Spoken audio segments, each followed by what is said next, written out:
Good afternoon, ladies and gents. Today we are very, very lucky to have a wonderful, experienced teacher in Shifan, Razick, to talk to us about some of his experiences in teaching. I'm also a teacher at OBC as well, so I'll be joining in as well. So Shifan has got 12 years of teaching experience and 2 years of experience at Oxford Business College. He plays cricket and he's from Sri Lanka, but I think he can tell us a bit about his own journey. So we'll start off, Shifan, good afternoon, welcome. Thank you very much for joining us today. Can you tell us a little bit about your personal journey into teaching?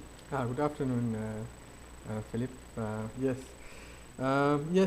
Soon after my master's degree, MSc in Management from Brunel University, I joined FE College in North London. Mainly we taught international students. So soon after that, I've been teaching HND programs and degree programs from reputed universities. I want to tell you that my dad is a teacher. Most of my family members are teachers. So it's in the blood. It's a kind of it's in the blood. Yes. Yeah. So what really got you into teaching? What was it that sort of got you? What were you doing previously? Previously, I was a management trainee in an advertisement firm back in Sri Lanka. Okay. So before that, I was a business analyst. So I enjoyed all these roles. The good thing is, all this experience is helping me. Yes. Like Steve Jobs used to say in his famous commencement speech, connecting the dots. Yes. So it is helping me to connect the dots. So that is amazing. And so what was the, I know you said it's in the blood, and it's, what was the passion that got you into teaching really? Yeah, well, the passion is about you can challenge yourself and then you can learn from the students. So for example, when I started teaching international students, I had students from Mongolia, China, from India, from South America, different countries from South America. So, and I learned a lot about different cultures. So if I stayed in my country back home, and I wouldn't have had this opportunity. So London is a unique place, isn't it? So it's a melting pot of different cultures. So that is the beauty of it. So I really enjoyed that part, the ability to have a good conversation from different people, different age groups, for example. So was it something about giving your experience and knowledge to others? Was it something around that? Yes, yeah. It's one thing you can share the knowledge. Yes. For example, my master's thesis is about knowledge sharing. Okay. So I'm sharing the knowledge for my life. And then you can learn from others. That is the beauty. You can learn from your fellow colleagues like you know, many other teachers, and lecturers, the staff, and the students. So if it's about knowledge transfer, you could say for 12 years you've been living your thesis. Yes? That's true, in a way. Yeah, that's true. I'm so happy about it. So my thesis, because I did a master's not as long ago as you, I did my master's only in 2017, and my master's thesis was about. I wanted to use the motto "Happy students learn," but my supervisor said, "No, you can't use that. That's not academic enough." But that was the basis of my principle. So I'm trying to give my "Happy students learn" principle to my students. So I think we have a similar ethos, don't we? Yeah, that is a good point, because I can remember when I went to my advertisement firm. You know, first day, my boss told, "Shifan, this is a happy organization. Only happy people can be creative." So I can still remember that quotation. So you relate to that? Yeah, related. Yeah. And I remember, because I've done teaching in training in the civil service for civil service staff. And one day we're doing introduction. I said this thing about happy students learn, and this lady said, "Yes, Philip, I like that one, but I've got my own version." And she said, "Laughter is the liquid of learning." So it's all about enjoying ourselves, isn't it? That's true. So, Shifan, I think we were just discussing before we went on air, we were discussing that you were one of the first teachers here at Oxford Business College. So can you tell us some of the changes that you've seen? Because the last 2 years that you've been here, there's been a big change in the organisation, lot more students and so forth. Can you give us a flavour of some of the changes you've seen? Yeah, it's kind of a radical change. And what I can say, when I joined in 2019, September, So we had around 30 to 50 students. Mainly they were doing H&D programs.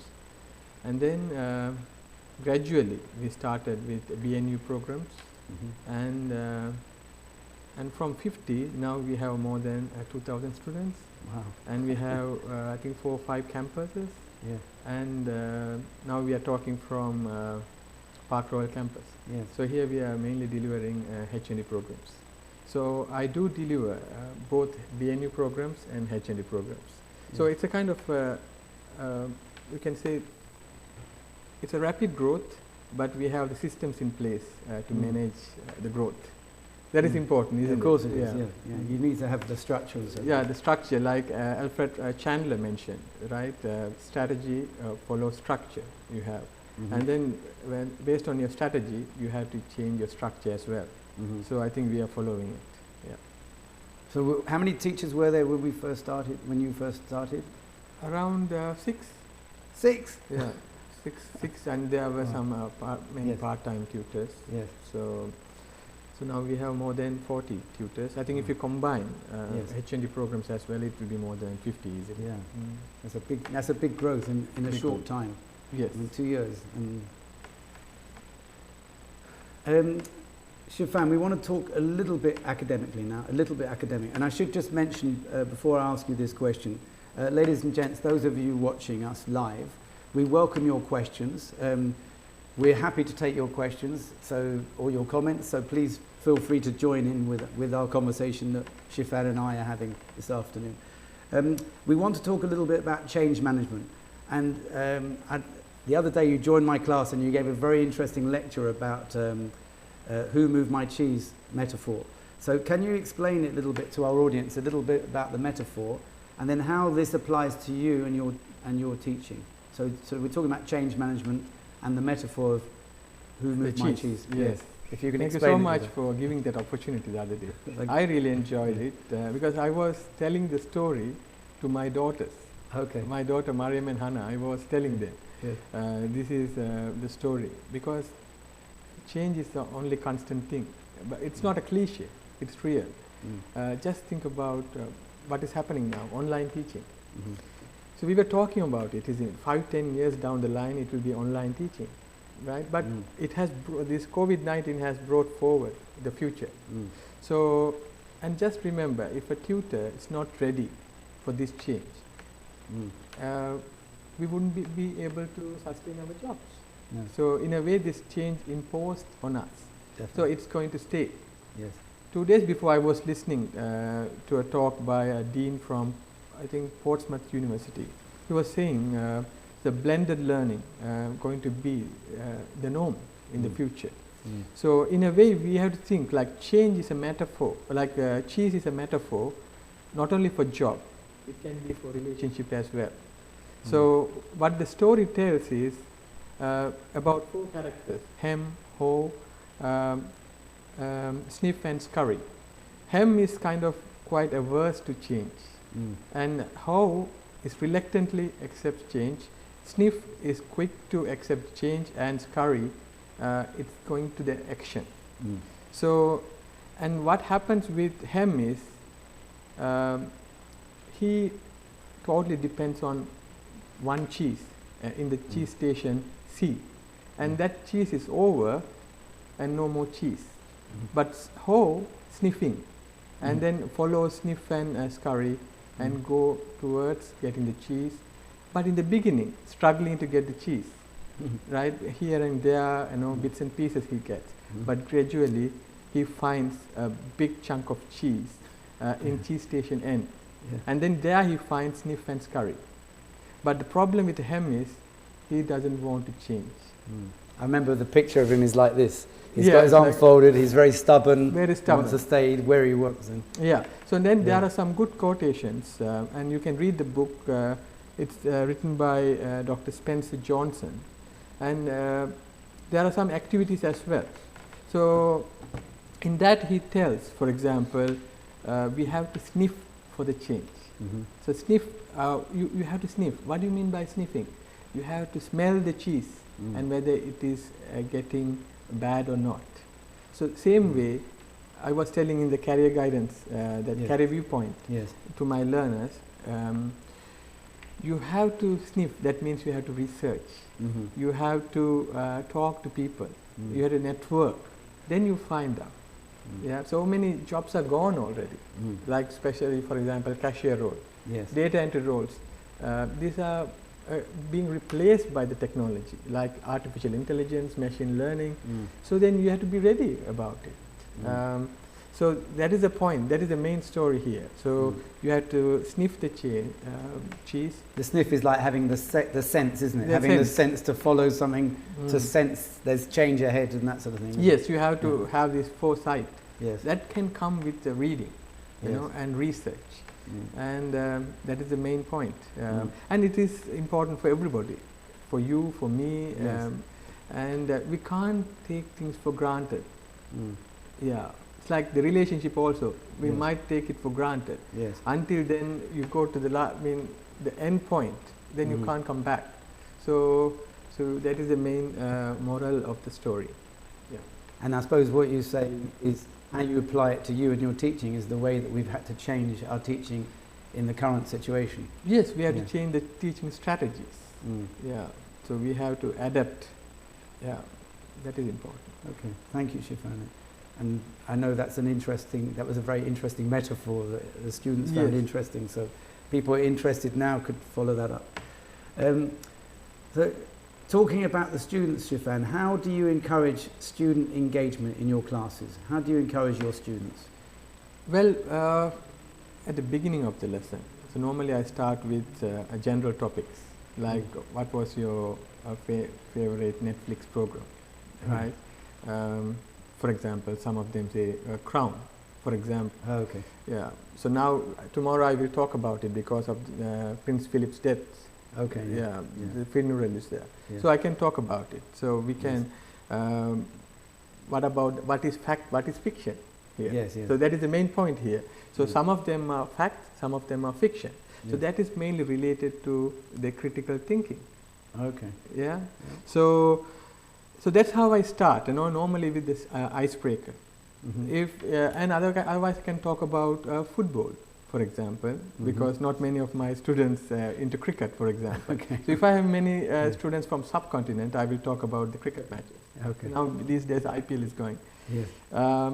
And then another point is I talk about the topical programs, like sea piracy. You know, it talks about the ocean pollution. Oh, okay. Yeah. So then, and some students, they're very kind of can be opinionated. So Mhm. that is important, isn't it, Yes. for them? Yes. That's what I make sure the learners are not fixated with a kind of a fixed mindset. Mhm. I don't want them to be in a kind of a bubble. Bubble means like, so there is the main problem now. We are in filter bubble. If you go to Facebook, you have same types of friends in Facebook. Mhm. If you watch Netflix, same type of program you're watching. Yes. So I want to get out, take them out from the filter bubble Okay. and to be open and to talk to each other. So a student Okay. from Romania can talk to a student from Pakistan. A student from Pakistan can talk to background from Sri Lanka, for example.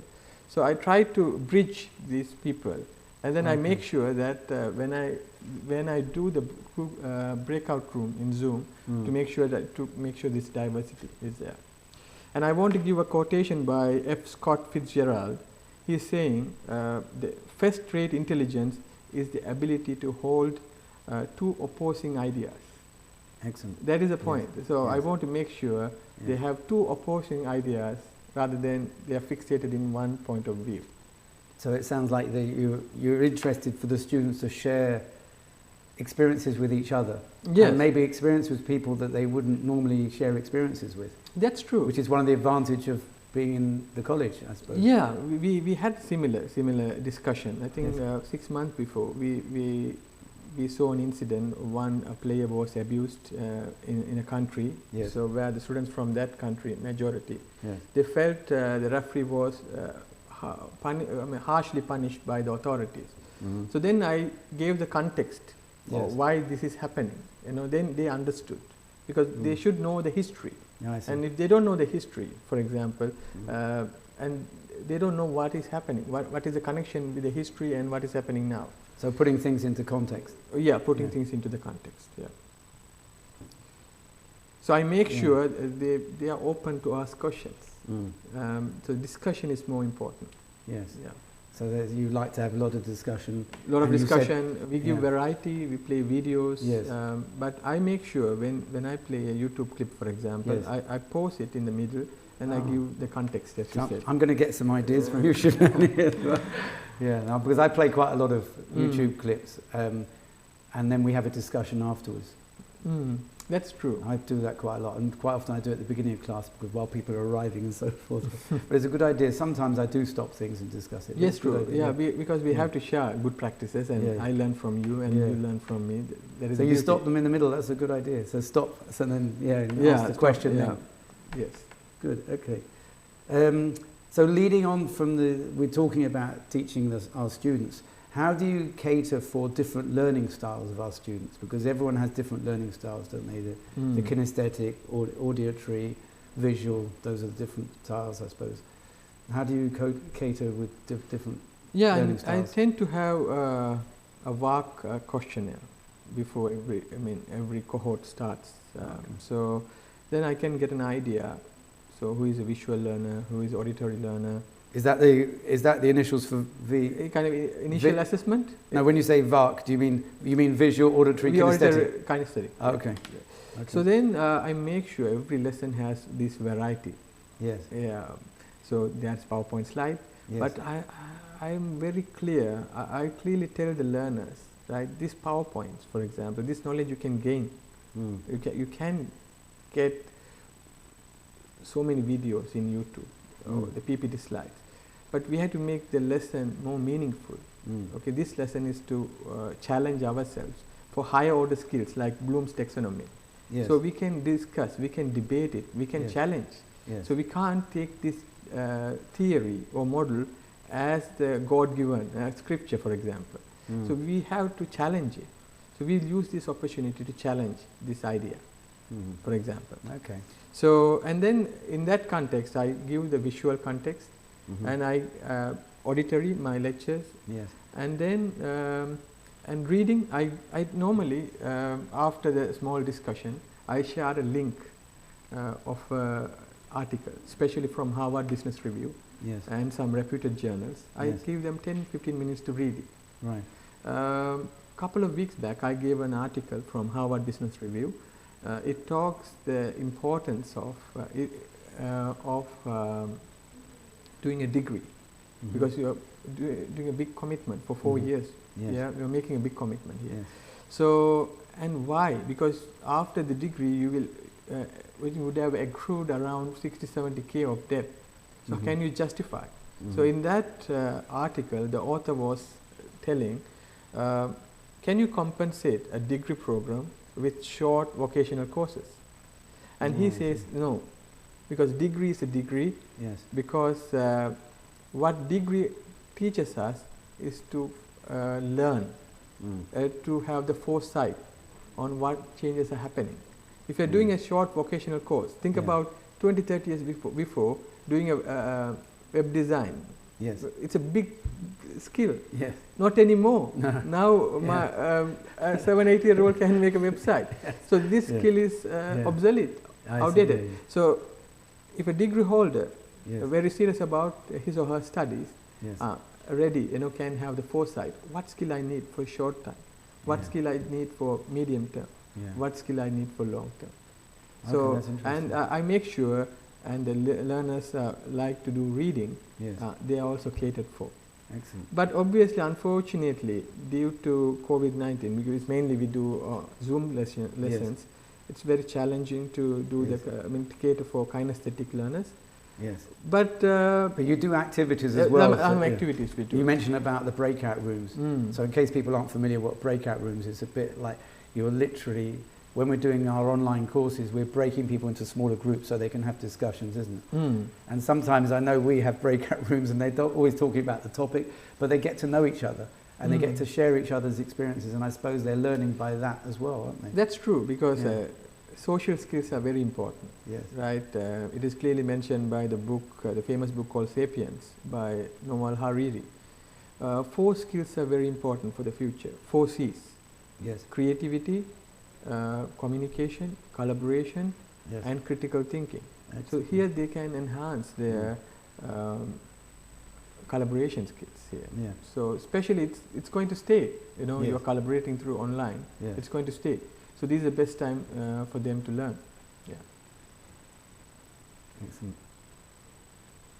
So really, I mean, my next question leads on from what we're discussing actually. So how do we encourage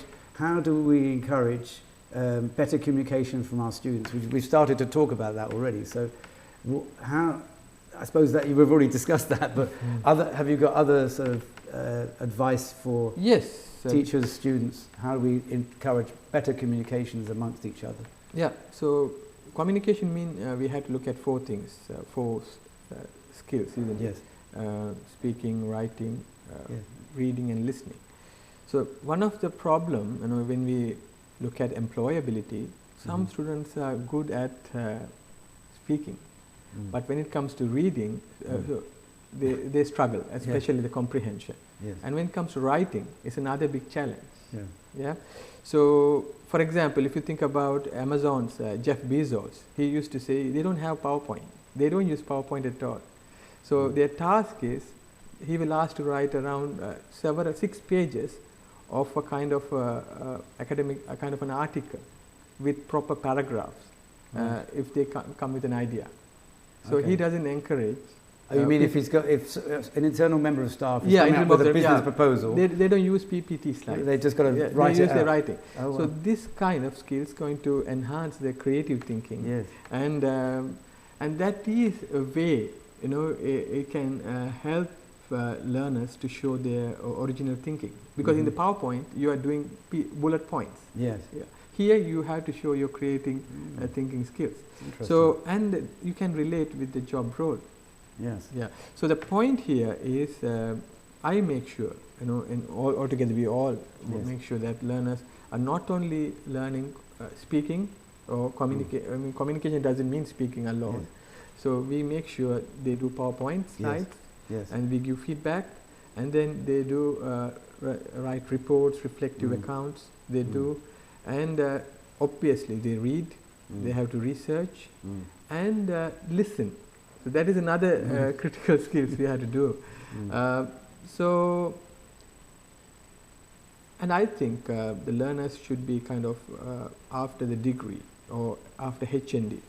So they should be really confident in communicating. It doesn't need to be kind of, you should have accent here. You know, you have to talk like Queen, for example. Not really, right? Because I read another article shared by one of my colleagues 1 week ago. Some universities, they are careful because some ethnic minority students can have an issue with grammar or spelling. Yes. So we should not penalize them, you know, for that. So, so we have to be kind of holistic and broad-minded in dealing with that. Yeah. So our role is to kind of help them, you know, not to go for perfection, and gradually, step by step, they can get there. I mean, definitely, because I know that we're encouraged. I know when we're marking, particularly foundation level, we're encouraged not to penalise for spelling and grammar, making sure people can write, isn't it, and build up their confidence. And this is our attitude, isn't it, here? Really? That's true. And even when we're getting onto degree level, we're still not too hard on the grammar and spelling, but it's improving naturally, isn't it? Yeah, we give developmental feedback. Yes. So which is what you're ahead of me, Shifan. My next question for you is, how do you view the importance of feedback to the students? So we're talking about feedback, I suppose, for work done and general feedback. So how important is that to you? I think feedback is critical for the success for everybody, right? It can be tutors, students, and when we give feedback, it should be honest. Yes. Yeah. There is a thing called candor, but you can't be harsh. You can't tell to the face like this. And the important point is you have to give feedback promptly We can't give feedback, the students submitting the formative work and you are Yes. giving the feedback after the summative submission. Mm. So it should be timely. Yes. And then you should have good things, right, positives, developments and limitations. Yes. And another important point is I believe in kind of small incremental feedback. Yes. So the learner should have the awareness. For example, I wrote a nice paragraph, so maybe I can show it to the tutor, I can get a quick feedback. Mm. So rather than submitting the whole chunk of work Yes. and getting the complete feedback, you can submit a kind of a small, like if you think about task by task, Yes. if you're submitting to your tutor and getting Yeah. feedback, I think that will be more effective. Or even if people do a plan. I know in one of the courses, the IBL, we ask them to do a plan, don't we? Yes, they a project submit plan. this. And that's a way of getting students to engage, isn't it? And to start planning what they're going to be writing about. Yeah, And that's that's true. a good thing that we're getting them to do that, I think. Yeah, you can do that. Yeah. Yeah, that is useful. And another important point is we have to kind of inculcate the habit Mm. of getting feedback. It's not about we are assessing, No.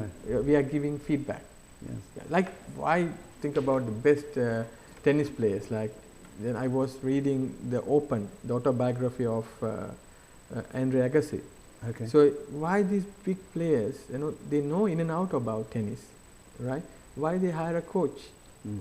They hire to get feedback.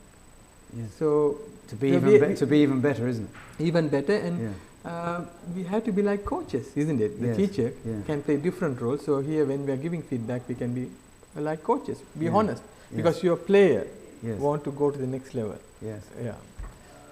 I mean, I'll just share one of my feedback models that I use. This was given to me a long time ago by a lady who's got a lot of experience in teaching in schools and teaching young children. And it's a model which uses two acronyms, WWW and EBI. Mm-hmm. So WWW stands for what works well Yeah. or what went well.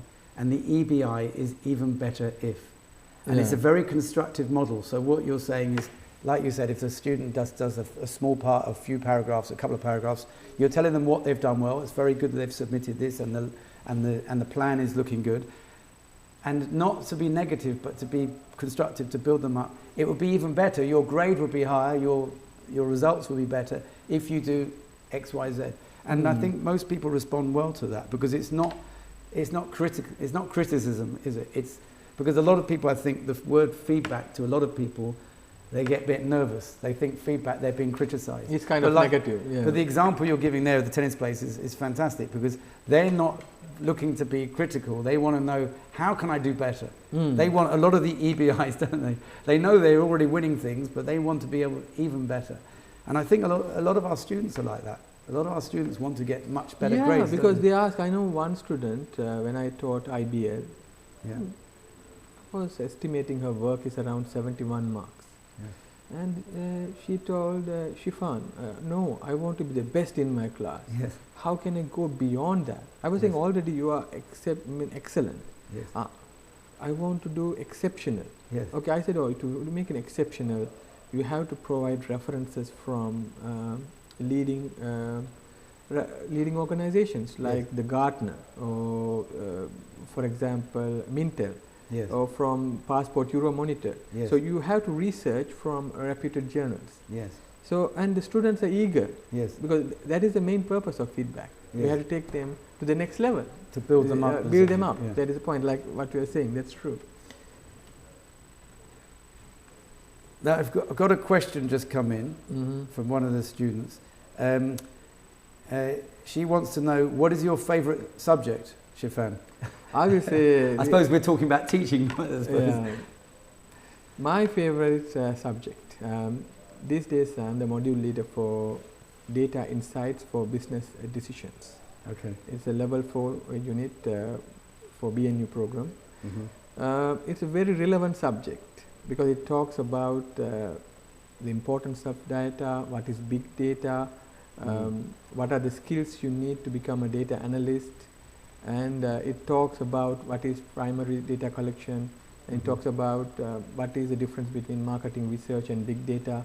and I think it's more relevant for today. Yes. Yeah, so a lot of job opportunities are available. Yes.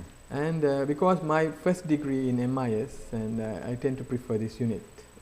That is quite related to my. What was your first degree? In management information systems. Management. Okay.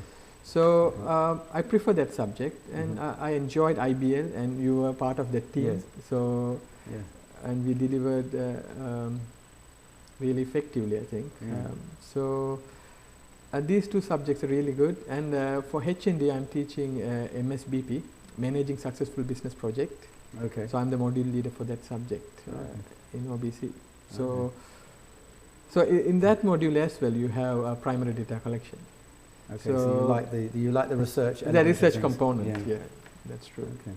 Yeah. But I don't have one favorite subject anyway. But I kind of like kind of go into the character. So when I think about that unit, I go deeper and learn about that subject. Yeah. So the next question I'd like to ask you, Shifan, is a little bit about the background to the college, because you're a very experienced teacher here. You've been here for, as I've said, 2 years, so you know a lot about how the Oxford Business College works. So what extra support are you and the college offering our students? One of the main issues during this pandemic is mental health. Okay. So many students come, I mean, they inform us. We play some kind of a pastoral role. Yes. But the good thing about OBC is we have a qualified counselor. Her name is Linda Plenty, and she gives one-to-one counseling support. So the learners can contact the counselor anytime. And so it's strictly confidential. It's 100% confidential, and it's run by a qualified person, a well-trained person. I think even many places they don't provide this support, and OBC is very proactive in providing. And then the tutors are clearly informed during some training programs how to handle these students. So that is an important part, isn't it? Yes. So I think you're right. I think there's even some big organisations that don't have this available. Don't do it. Yeah. You know, some companies don't have this. But I think it's becoming more available now. I think, isn't it? This mental health support. Mental health support, it's especially. A bigger thing. It's like the private colleges like OBC. I think OBC is kind of a pioneer in doing this kind of support. So I think we can do more. Yes. And in terms of academic support, we always provide, and we have a very kind of a robust blackboard, well-resourced library. Yes. Obviously, they can't go for the physical library, but the tutors give guidance on how to access online libraries. Yes. Yeah. And there's quite a few workshops, aren't there? Yes, I know I do a lot of some of the workshops. That's true, you do. There's workshops on English, I think, and there's other, and then on each of the subjects. Yes, as well. even for BNU programs and even HND programs, we have separate academic support in terms of English language improvement, especially the academic English, because even a native speaker might struggle, you know, in terms of writing an essay. Yes. Right. So they need support, because Harvard referencing is a new skill. It's a different skill, isn't it, to normal writing, isn't it? That's true. Yeah. So we provide that support. I think we are kind of having that competitive advantage compared to the other colleges. Have you noticed this level of support increasing over the last couple of years? Yes, gradually it's increasing. Yes. The way we are growing, and this support also increasing. Yes. So I can't quote any statistics, but we have our internal data. Yes. So the students are really happy with the support we are providing.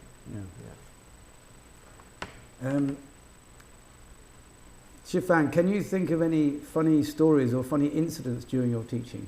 And we might, for the circumstances of people's privacy and so forth, GDPR, maybe we don't mention names, but can you know? Yeah, there are many. I can remember few. One of them is some students still ask, Shifan, I have to go to the toilet break. May I go to the toilet? Obviously, they are at their home. You know, they can do it. Yeah. So they have this habit. Yes. And the other day, soon after the break, right, I switched on the camera. One student inadvertently, you know, without knowing, he on the camera he was eating, and then suddenly just pushing back the food. And I said that so and so, don't worry, you get 5-10 more minutes break, have it, and come back. Don't worry, I will repeat the session to you. So and these camera habits. That is the point. Quite funny thing. Yeah, that's true. What about yours? I'm just trying to think, but I mean, it's not particularly funny, but I think you're right. A lot of students will say, they'll send me a private message and say, I have a GP appointment, is it okay to leave? You know, I think it's a very big, in a way, to me, it's a very big sign of respect that they're asking my permission. I say, of course, you know, you have an appointment, you have to. But I'm trying to think of funny incidents. I mean, people say funny things, but, you know, I can't think of anything hilarious, I don't know. And also, humour is very much in context, isn't it? What might seem funny at the time doesn't always seem funny to somebody now. That's true. But this online, I think, has been interesting for us all, hasn't it? Yeah, it's interesting and it's more futuristic, isn't it? So we are better prepared for the cheese, what you're saying. I mean, I'll tell you something sort of funny, but it's not funny. But this happened for me with another college. The other day I was doing a class, an online class, no cameras, no microphones for an hour and a half. So I was thinking, it's like I'm talking to myself, and it's quite challenging. And I'm sure some of the students are saying, you know, this is challenging, this online, but it's challenging for us as teachers as well, isn't it? That's true, because if students don't engage, especially online, you feel like you're talking to a wall. I have to add, this was not Oxford Business College. This doesn't happen. No. I must say the students here are much better. You know, I work in other colleges, I know you do as well. Yeah. And I'm saying this, not just saying it, but we're here with Oxford Business College, but the engagement is stronger, isn't it? Yeah. Cameras on, microphones, and people talking and engaging. That's true. Yeah. And they understand, because it's a good time, you know, all of what is happening around, you know, you get away and you can do some serious learning. This is a way to do it. Yeah. Because this is higher education. They are not doing A-levels here. No. So their input is valuable for the session, because they are playing a key part in the session, in learning. They're learning from each other as well, aren't they? They're not passive learners, it's kind of active learners. A quick question for you, Shifan, about, you mentioned before that you're teaching HND modules and you're also teaching degree modules, and I have to put my hand up as a vested interest because I think I'm going to be teaching HND soon. So can you tell us some of the differences between, I have taught HND before, of course, but can you tell us some of the difference between teaching in degree level and HND modules? With HND, it's mainly learning outcome based. Yes. So for every unit there will be around 4 learning outcomes, 3, for some 3, and the learner has to meet all the learning outcomes. But when it comes to the degree level programs, I'm talking about the assessment, you have a range from 40 to 100 marks. So from some learning outcomes, they can get very good marks and they can get at least 40, right? But when it comes to HND, if they don't meet some learning outcomes, their work might be referred. I won't call failed, referred. Referred means they have to resubmit, is that how it means? Yeah, it's a resubmission. One yeah. resubmission opportunity available. And after that, if they miss it, they will go for retake. And when it comes to OBC, we have a formative assessment. So the learners can submit the formative work and get the detailed feedback. And then they are ready for the summative work after, let's say, 2 weeks. So at the formative level, are you more or less saying that they're passing? Yeah, we are giving feedback to push them. If they're not passing, you're telling them where, yeah. If they pass, we can push them for merit. Yes. If they're merit, they can go for distinction. So, so it's a bit like what we do in the degree level, but this sounds like it's, I'm not saying it's more important, but it's a bit more crucial. Because if you miss a criteria in the HND, you have to submit again. Yeah, we go for learning outcome, but recently, especially when they introduced RQF, regulated qualification framework, especially the Pearson, clearly informed they have to go for, we have to look at holistically, not assessment criteria based. We don't go for assessment criteria to the micro level, but we need to look for evidences everywhere, Yes. It doesn't need to be in a kind of a linear order, like not in a sequence. So evidence can be anywhere. Yeah. So that's why we have to be holistic Okay. But if you look at broadly, that's a note for me. That's a note for me. Yeah, when it comes to Pearson, Yeah. I mean HND programs, Yes. they mainly look for learning outcomes. Okay. Yeah. But not in the micro level like assessment criteria. Every criteria should be there in this part, not really. Okay. So I've got sort of just a couple more questions, and we're nearly coming to the end. There's another questions coming in. Yeah. So another student has asked. This gentleman's asked, what are the because it sounds like he might feel like it's a bit of a challenge of going back to the face-to-face teaching in what he's asking. He's saying, you know, what are the challenges going back to face teaching for you as a teacher? Yeah, well, it's a very important question, isn't it? Yeah, it's very relevant for all of us. Because we are very comfortable with, I'm not saying comfortable, you know, we are used to. Yeah. And then suddenly you have to take a shift, a change. Yes. Now.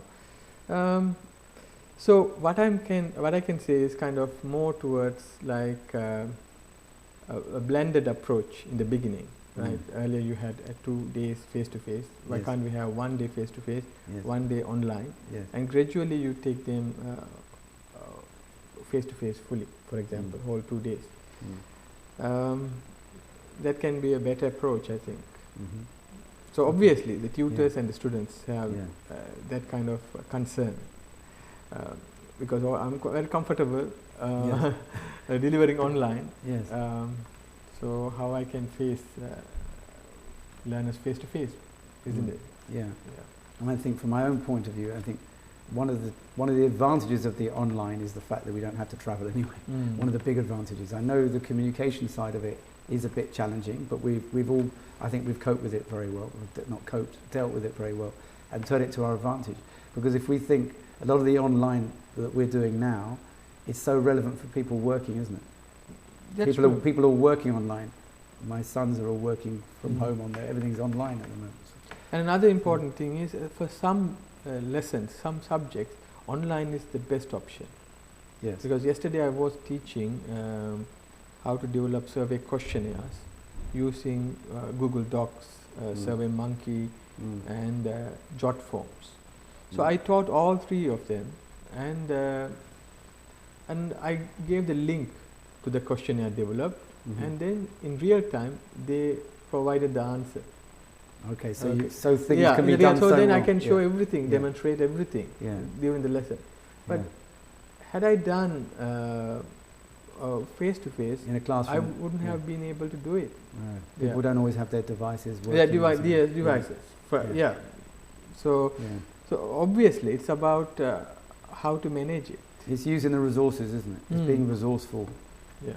So I think we're coming to the end, Shifan. I really think I always say to my students when we have a class, and I say, if an hour seems like 5 minutes, it's been a good hour. That's I right. can't believe I'm looking at the clock. We've been on for 45 minutes, and I think that the time for me has gone very quickly. I hope for you it's gone quickly, and for everyone watching.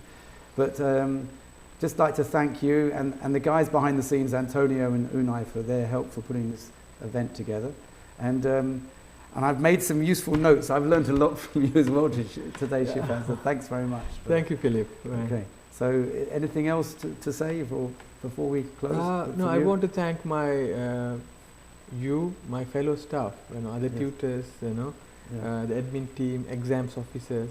We all work as a team here. It is a team, isn't it? Yeah. So then only we can help learners, isn't it? So it's a system here. Yeah.